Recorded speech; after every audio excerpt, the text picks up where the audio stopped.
কৃষক ভাইয়েরা, রঙিন সাগর কলার কাঁদি বের হওয়ার আগে আগে কি পরিমাণ সার দেওয়ার দরকার, কি পরিমাণ সার দেওয়ার প্রয়োজন, চলেন আপনাদেরকে দেখাই। এটি হলো রঙিন সাগর কলা। আপনিও যদি প্রতিটা গাছের গোড়ায় গোড়ায় কলা বের হওয়ার আগে হাফ কেজি পরিমাণ সার দিতে পারেন, তবেই কিন্তু আপনার কলার সাইজ হবে এরকম। দর্শক, চলেন জেনে আসি কি কি সার ব্যবহার করতেছি আমরা। দর্শক, দেখতেই পাচ্ছেন আমরা সব সারগুলা একসাথে মিশিয়ে নিচ্ছি। তো এইখানে আমরা দিয়েছি 11 বস্তা মুরুক্ষ কালো সার, যেটাকে বলে মুরুক্ষ কালো, আর দিয়েছি 6 বস্তা লাল সার, আরো দিয়েছি 4 বস্তা সাদা সার। তো সর্বমোট আমরা দিয়ে রেখেছি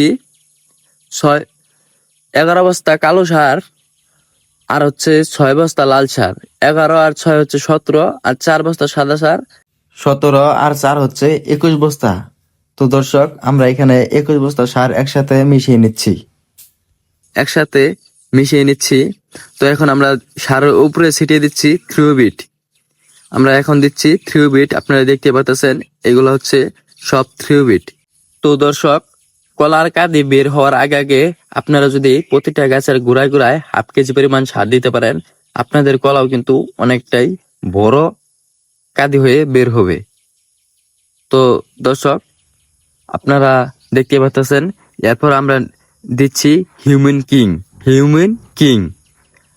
তো এই সারটির সর্বোচ্চ উপকার হচ্ছে মাটির উর্বরতা ভীষণ বৃদ্ধি করে। মাটির খাদ্যর অভাব থাকলে খাদ্য তৈরি করে দেয়। মাটির যত ধরনের অভাব আছে সব অভাবকেই দূর করে দেয় এই হিউম্যান কিং। তো আপনাদেরকে বলবো, সার দেওয়ার আগে প্রত্যেকটা ক্ষেতের ভিতরে এই হিউম্যান কিং এটা ব্যবহার করেন। এটা ব্যবহার করলে আপনার সর্বোচ্চ মাটির উর্বরতা বাড়াবে। সর্বোচ্চ এই হিউম্যান কিং প্যাকেট সর্বোচ্চ মাটির উপকার করে। তো আপনাদেরকে বলবো এটাই, যে আপনারা সার দেওয়ার আগে কিছু পরিমাণ হলেও এই হিউম্যান কিং ব্যবহার করুন। তো দর্শক, চলেন আপনাদেরকে দেখে দেই কিভাবে সারগুলা মিশিয়ে নেই। দর্শক, আপনারাও সার এইভাবে সমস্ত সার একসাথে দেওয়ার পরে এইভাবে সুন্দর করে কেটে নিবেন। সার এমন ভাবে সার মিশাবেন যাতে কোনো দিক দিয়ে সার মানে অমিশা না থাকে। সব দিক দিয়ে যাতে সঠিক পরিমাণ ভাবে সারগুলা মিশে, ওইভাবে চিন্তা ভাবনা করে ওইভাবে সারগুলা মিশিয়ে নিবেন।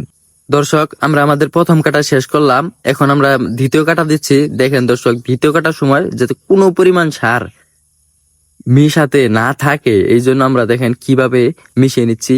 একদম নিচ থেকে মানে কোদালটা একদম নিচে পাওয়াইয়া প্রত্যেকটা সার যাতে ভালো করে মিশে ওইভাবে চেষ্টা করতেছি। তো আপনারা ওইভাবে চেষ্টা করবেন কোনো সার যাতে মিশতে না বাদ থাকে।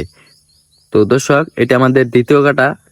প্রতিটা সারে 2-3টা করে কাটা দেওয়ার চেষ্টা করবেন, ফলে কি হবে, আপনার সারগুলা ভালো করে মিশে যাবে। তো দর্শক, চলেন এখন আপনাদের দেখে দেই খেতে কি পরিমাণে সার দেই, কিভাবে দেই, চলেন আপনাদেরকে দেখিয়ে দিই।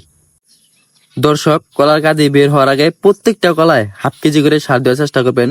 তো দেখতেই পাচ্ছেন দর্শক, আমি কিভাবে সার ছিটিয়ে দিচ্ছি, আপনারাও এইভাবে সার ছিটিয়ে দিবেন।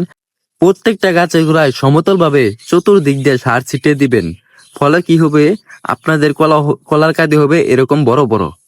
তো দর্শক, দেখতেই পাচ্ছেন কি পরিমাণে সার ছেঁচতেছি, আপনারা ওইভাবে সার হেঁচার চেষ্টা করবেন। তো ভিডিওগুলো ভালো লাগলে, কোনো উপকার হয়ে থাকলে আমার চ্যানেলটা সাবস্ক্রাইব করে দিবেন। সবাই ভালো থাকবেন, সুস্থ থাকবেন, আল্লাহ হাফেজ।